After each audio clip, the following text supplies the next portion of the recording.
देखो class 12th chemistry का most important question आज हम पढ़ रहे हैं है ना। क्या पढ़ रहे हैं हम? क्लास 12th केमिस्ट्री का मोस्ट इम्पोर्टेंट क्वेश्चन हम पढ़ रहे हैं। आज का हमारा प्रश्न है SN1 अभिक्रिया और SN2 अभिक्रिया में अंतर लिखो। आपको SN1 अभिक्रिया और SN2 अभिक्रिया में क्या करना है? अंतर लिखना है कि SN1 अभिक्रिया और SN2 अभिक्रिया में क्या होता है। SN1 अभिक्रिया मैंने पिछले वीडियो में आप लोग को पढ़ा दिया था और कल की क्लास में मैंने आप लोग को पढ़ाया था कि SN1 अभिक्रिया को क्या कहा जाता है। नाभिक स्नेही प्रतिस्थापन अभिक्रिया दो प्रकार की होती है। पहली होती है आपकी SN1 अभिक्रिया और दूसरी क्या होती है आपकी SN2 अभिक्रिया। वाला वीडियो आप देखोगे तो उसमें आपको और अच्छा समझ में आएगा। अब देखिए SN1 अभिक्रिया क्या होती है। SN1 अभिक्रिया को प्रथम कोटि की अभिक्रिया कहते हैं। SN1 अभिक्रिया क्या होती है? प्रथम कोटि की अभिक्रिया। इसको प्रथम कोटि की अभिक्रिया इसलिए कहा जाता है क्योंकि देखिए नाभिक स्नेही प्रतिस्थापन अभिक्रिया में क्या होता है, एक होता है हमारा एल्किल हैलाइड और उससे आकर के कोई क्या जुड़ता है, कोई नाभिक स्नेही आकर के जुड़ता है, उसका प्रतिस्थापन कर देता है। तो यहाँ से x का प्रतिस्थापन यहाँ पर y कर देगा, तो यहाँ से x दूर हट जाएगा और y पास में आकर जुड़ जाएगा। तो r का हो जाएगा यहाँ पर r, y आकर के यहाँ जुड़ जाएगा, ये हो गया आपका y प्लस यहाँ का x बाहर निकल जाएगा, यहाँ पर हो गया x माइनस। तो SN1 अभिक्रिया में क्या होता है कि अभिक्रिया जो होती है वो सिर्फ और सिर्फ एल्किल मूलक की सांद्रता पर निर्भर करती है कि एल्किल मूलक कितनी मात्रा में यहाँ पर है, ज़्यादा मात्रा में है या कम मात्रा में है। सिर्फ एल्किल मूलक, जो एल्किल मूलक होता है इसकी सांद्रता पर क्या करती है? निर्भर करती है। इसलिए SN1 अभिक्रिया को प्रथम कोटि की अभिक्रिया कहते हैं। क्या कहा जाता है इसको? प्रथम कोटि की अभिक्रिया कहा जाता है। लेकिन जो SN2 अभिक्रिया होती है, जो कौन सी अभिक्रिया होती है? SN2 अभिक्रिया होती है, दिख रहा है SN2 अभिक्रिया। ये अभिक्रिया द्वितीय कोटि की होती है। कौन सी कोटि की होती है? द्वितीय कोटि की अभिक्रिया होती है। ये द्वितीय कोटि की होती है हमारी अभिक्रिया होती है क्योंकि SN2 अभिक्रिया में दोनों पदार्थ भाग लेते हैं। एल्किल मूलक की सांद्रता और नाभिक स्नेही की सांद्रता, दोनों की सांद्रता भाग लेती है SN2 अभिक्रिया में, इसलिए इसको हम द्वितीय कोटि की अभिक्रिया कहते हैं। SN1 अभिक्रिया दो पद में होती है। SN1 अभिक्रिया कितने पद में होती है? दो पद में होती है। SN1 अभिक्रिया दो पद में होती है। सबसे पहले प्रथम पद में क्या होता है? SN1 अभिक्रिया के प्रथम पद में जो एल्किल मूलक RX होता है, एल्किल RX जो होता है वो सिर्फ और सिर्फ R प्लस और X माइनस में टूटता है प्रथम कोटि में, है ना। ये कार्बोकेटायन बनता है और एल्किल हैलाइड बनता है, ये प्रथम पद में। और दूसरे पद में क्या होता है? दूसरे पद में यहाँ का जो आपका एल्किल मूलक R प्लस है, ये एल्किल मूलक R प्लस जा करके इससे जुड़ता है, बाय से जुड़ता है। किससे जुड़ता है? बाय से जुड़ता है और क्या बनाता है? R डैश बाय बनाता है। दो पदों में होती है। R डैश बाय बनने में यहाँ पर दो पद लग जाते हैं, पहला पद और ये दूसरा पद, यहाँ पर दो पद लग जाते हैं, इसलिए इसमें दो पद होते हैं।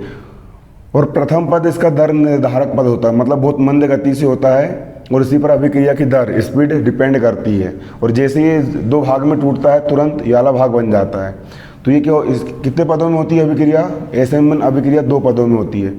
SN1 अभिक्रिया दो पदों में होती है। SN1 अभिक्रिया दो पदों में होती है। SN1 अभिक्रिया दो पदों में होती है।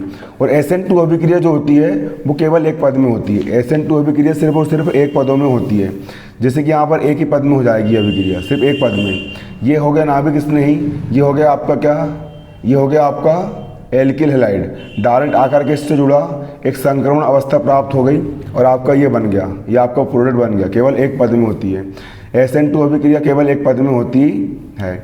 SN1 अभिक्रिया में क्या होता है? SN1 अभिक्रिया में क्या होता है कि अभिक्रिया की दर, SN1 अभिक्रिया में अभिक्रिया की दर अभिकारक की सांद्रता पर निर्भर करती है।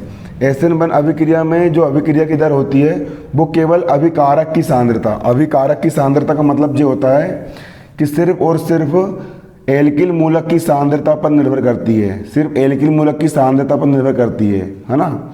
इसलिए इसको प्रथम कोटि की अभिक्रिया बोलते हैं। लेकिन जो SN2 अभिक्रिया होती है, SN2 अभिक्रिया में अभिक्रिया की दर, इसमें अभिक्रिया की दर अभिकारक और नाभिक स्नेही दोनों की सांद्रता पर निर्भर करती है। SN2 अभिक्रिया में अभिक्रिया की जो दर होती है वो अभिकारक, ये हो गया आपका अभिकारक। अभिकारक और नाभिक स्नेही, ये हो गया आपका नाभिक स्नेही।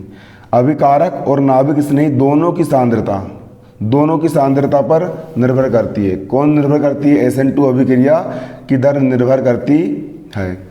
SN1 अभिक्रिया तीव्र गति से होती है, तेजी के साथ हो जाती है, फटाक से हो जाती है। और SN2 अभिक्रिया बहुत मंद गति से होती है। SN2 अभिक्रिया मंद गति से होती है। अगला होता है आपका, देखिए SN1 अभिक्रिया में क्या होता है? SN1 अभिक्रिया में वेग जो होता है वो ध्रुवीय विलायक में बढ़ता है। ध्रुवीय विलायक जो दो ध्रुवों में टूट जाता है, जैसे कि पानी, जो जल होता है, जो हमारा H2O होता है वो H+ और OH- में टूट जाता है। वो काय में टूट जाता है? H+ और OH- आयनों में टूट जाता है। तो H+ और OH- आयनों में टूटने के कारण ध्रुवीय विलायकों में SN1 अभिक्रिया का वेग क्या हो जाता है? बढ़ जाता है, क्योंकि तेजी के साथ टूटेगा ना वो प्रथम पद में। और यहाँ पर SN2 अभिक्रिया का जो वेग होता है वो ध्रुवीय विलायकों में घट जाता है, ध्रुवीय विलायकों में घट जाता है। अब आगे SN1 अभिक्रिया में क्या होता है? कार्बोकेटायन बनने के कारण पुनर्व्यवस्थित उत्पाद प्राप्त होते हैं। इसमें कार्बोकेटायन बनता है, मैंने आपको बताया था कल, क्या बनता है? कार्बोकेटायन बनता है। SN1 अभिक्रिया में क्या बनता है? कार्बोकेटायन। देखिए यहाँ पर जे प्रथम पद में क्या होता है? जो आपका जो हेलो एल्केन जो होता है वो दो भागों में टूट जाता है, एक कार्बोकेटायन बनता है और एक एल्किल हैलाइड का मूलक बनता है ना। क्या बनता है? इसमें कार्बोकेटायन प्राप्त होता है और व्यवस्थित उत्पाद और पुनर्व्यवस्थित उत्पाद प्राप्त होते हैं, लेकिन जो SN2 अभिक्रिया होती है, SN2 अभिक्रिया में पुनर्व्यवस्थित उत्पाद प्राप्त नहीं होते, है ना। SN2 अभिक्रिया में पुनर्व्यवस्थित उत्पाद प्राप्त नहीं होते। और SN1 अभिक्रिया में इनकी क्रियाशीलता का क्रम तृतीयक एल्किल हैलाइड, द्वितीयक एल्किल हैलाइड और प्रथम एल्किल हैलाइड CH3X होता है ना। ये इनका क्रम होता है, जो तृतीयक होता है, फिर उसके बाद फिर द्वितीयक, फिर प्राथमिक और फिर CH3X होता है। और यहाँ पर क्या होता है? SN2 अभिक्रिया में इनकी क्रियाशीलता क्रम मतलब क्रिया करने की अभिक्रिया, जो क्रिया करती है उनका क्रम। सबसे जल्दी ये क्रिया कर लेगा, ये खटाक से बन जाएगा, फिर उससे कम ये क्रिया करेगा, उससे कम द्वितीयक 20 करेगा, उससे कम 30 करेगा। इनका क्रम होता है, ये तीर का निशान है, होता है। ये हो गया आपका।